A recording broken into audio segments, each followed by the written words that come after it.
Hello friends, কেমন আছো সবাই? আশা করছি সবাই ভালো আছো। আবারও চলে এসেছি নতুন একটি টিপসের ভিডিও নিয়ে।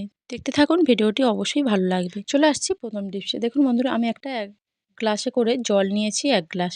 আর যখনই সিজন চেঞ্জ হয় তখন কি হয়, আমাদের গলা ব্যথা হয়। আমরা কিন্তু কথা বলতে পারি না ঠান্ডার কারণে। তাই দেখুন আমি একটা ছুরি নিয়েছি। আর জলের গ্লাসে আমি ছুরিটা কিন্তু গরম করে নিয়েছি। তো যেকোনো জিনিস থেকে আপনারা ছুরিটা গরম করে নিতে পারেন। গরম করার পর আমি কি করছি দেখুন, ১০ থেকে ১২ বার আমি এইভাবে কেটে নেব। নিয়ে এটা কিন্তু একটা ঘরোয়া টোটকা বন্ধুরা। যদি আমরা এই জলটা খেয়ে নিই, তারপরে কিন্তু আমাদের কোনো রকম গলা ব্যথা থাকবে না, আমাদের কখনো কথা বলতে কষ্ট হবে না। চলে আসছি পরবর্তী টিপসে। আর দেখুন বন্ধুরা, আমি একটা গ্লাসে করে দুধ নিয়ে নিয়েছি। আর যখন আমরা দুধটা জাল দিতে যাই তখন কি হয়, দুধটা কিন্তু কোনো যে পাত্রে করে জাল দিই সেই পাত্রে কিন্তু ধরে যায়, পুড়ে যায় নিচের দিকটা। তাই আমরা যদি একটু অল্প করে জল দিয়ে ভিজিয়ে দিয়ে তারপরে দুধটা জাল দিই, কখনোই কিন্তু আমাদের দুধটা পুড়ে যাবে না নিচের দিকে, বা চারিপাশে কিন্তু পুড়ে যাবে না। আরও একটি টিপস দেখুন বন্ধুরা, দুধ নিয়ে।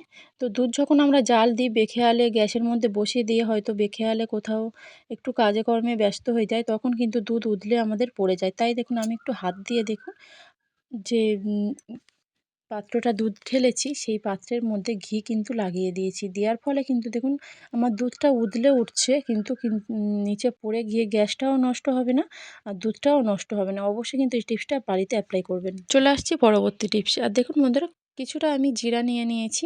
এই টিপসটা কিন্তু আপনাদের পক্ষে অনেকটাই গুরুত্বপূর্ণ, কেন আমাদের শরীরের পক্ষে কিন্তু অনেকটাই গুরুত্বপূর্ণ টিপস। তো আমরা যখনই বাজার থেকে জিরা কিনে নিয়ে আসি, জিরা তরকারি বেটে দিই, তো এই তরকারির মধ্যে দেখা যায় কিচকিচে একটা ভাব থাকে, ধুলো নোংরা জিরার মধ্যে থেকে যায়। আর তাই যদি আমরা আটা চালনি দিয়ে এইভাবে চেলে নিই তাহলে কিন্তু অনেকটাই নোংরা বেরিয়ে যাবে। আর যদি কারো হাতে সময় থাকে, আমরা কিন্তু এই জিরাটা পরিষ্কার করে ধুয়ে নিয়ে ভালো করে রোদে শুকিয়ে নিলে কিন্তু আরও আমাদের ভালো হবে। আর অনেকের হাতে সময় থাকে না, এইভাবে যদি করে নেয় কোনো অসুবিধা কিন্তু হবে না। চলে আসছি পরবর্তী টিপসে। আর দেখুন বন্ধুরা, আমি একটা সাদা ড্রেস নিয়েছি, যেটা বাচ্চারা পরে স্কুলে যায় বা পিটি ক্লাস থাকে। এরা ধরনের ড্রেস কিন্তু বাচ্চাদের থেকে থাকে। আর বাচ্চারা দুষ্টুমি করেই কিন্তু পেনের কালি লাগিয়ে দেয় এই জামার মধ্যে। তো এই সাদা জামার মধ্যে কিভাবে পেনের কালি লাগলে সহজেই উঠে যাবে, এমন একটি টিপস নিয়ে আপনাদের সামনে চলে এসেছি। আর যেখানে দেখুন উম যে পেনের কালিটা লেগেছে, সেই কালির নিচের দিকে কিন্তু আমি একটা পেপারের কাগজ দিয়ে দিয়েছি। দেওয়ার পরে আমাদের সবার বাড়িতে কিন্তু স্প্রে থাকে, বডি স্প্রে বা সেন্ট যেগুলো থাকে সেটা দিয়ে কিন্তু দেখুন দেওয়ার পরে অনেকটাই কিন্তু হালকা হয়ে গেছে এই যে পেনের কালির দাগটা। তারপরে আমি হাত দিয়ে একটু ডলে দিলাম। ডলে দেওয়ার পরে দেখুন অনেকটাই কিন্তু হালকা হয়ে গেছে। আর তারপরে আমি একটা ব্রাশ নিয়ে ভিজিয়ে তারপরে আমি ব্রাশটা দিয়ে যে ড্রেসটা নিয়েছিলাম তার মধ্যে দেখুন ডলার পরে কত সহজেই কিন্তু আমাদের যে ড্রেসটা সাদা ড্রেসটা আছে তার মধ্যে থেকে পেনের কালির দাগটা উঠে গেছে।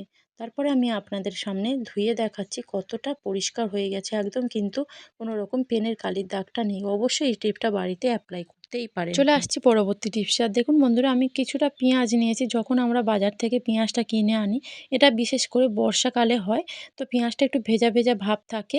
আর এই পেঁয়াজটা কিন্তু নষ্ট হয়ে যায় কিছুদিনের মধ্যেই। আমাদের কি করতে হবে যাতে আমাদের পেঁয়াজটা ভালো থাকে, যে পাত্রে আমি পেঁয়াজটা রাখবো তার মধ্যে একটা পেপারের কাগজ নিয়ে নিয়েছি। নিয়ে দেওয়ার ফলে কি হবে, পেঁয়াজগুলো এর ওপর রাখার ফলে যে ভেজা অংশ ভাবটা থাকবে, সেই ভেজা ভাবটা কিন্তু পেপার অ্যাবজর্ব করে নেবে। পেঁয়াজটা রাখার পরে কিছুটা ছোট ছোট টুকরো করে কাগজ গোল গোল করে এইভাবে রেখে দিলে পেঁয়াজটা কিন্তু পচে যাবে না, অনেকদিন আমরা ব্যবহার করতে পারবো। চলে আসছি পরের আইডিয়া। দেখুন বন্ধুরা, আমরা যখন আলু ভাজি, আলু ভাজতে গেলে কিন্তু অনেকটাই তেল লাগে, সময়ও অনেকটাই বেশি লাগে। তাই দেখুন আমি ভালো করে কিন্তু আলুটা ধুয়ে নিচ্ছি। ধোয়ার পরে কি করছি দেখুন, অল্প করে লবণ আর হলুদ আমি মাখিয়ে 2 থেকে 3 মিনিট যদি আমরা রেখে দিই, রেখে দেওয়ার পরে দেখবেন ৩ মিনিট পরে আমাদের আলু থেকে জলটা ছেড়ে যাবে। আর এই আলু থেকে জলটা ছেড়ে যাওয়ার পরে যখনই আমরা কড়াইতে দেব, তেলটাও অনেক কম লাগবে আর আমাদের সময়টাও কিন্তু কম লাগবে আলু ভাজতে।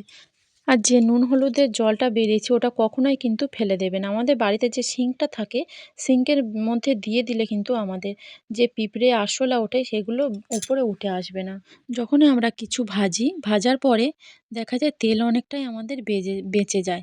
আর এই তেল বেঁচে যাওয়া তেলের মধ্যে কিন্তু অনেকটাই নোংরা থাকে বা ভাজার কোনো টুকরো থেকে যায়। তো একটা ছাঁকনি দিয়ে যদি আমরা ছেঁকে নিই তাহলে এই তেলটা কিন্তু সব আমরা তরকারি রান্নায় এটা ইউজ করতে পারবো। চলে আসছি পরের আইডিয়া। দেখুন কড়াই যখন আমাদের কিছু রান্না করার পরে এরকমভাবে পুড়ে যায় আমরা কিন্তু কিছুতেই সহজেই তুলতে পারি না এই পোড়া ভাবটা। আর এই পোড়া ভাব তুলতে গেলেও কিন্তু অনেকটাই সময় লেগে থাকে।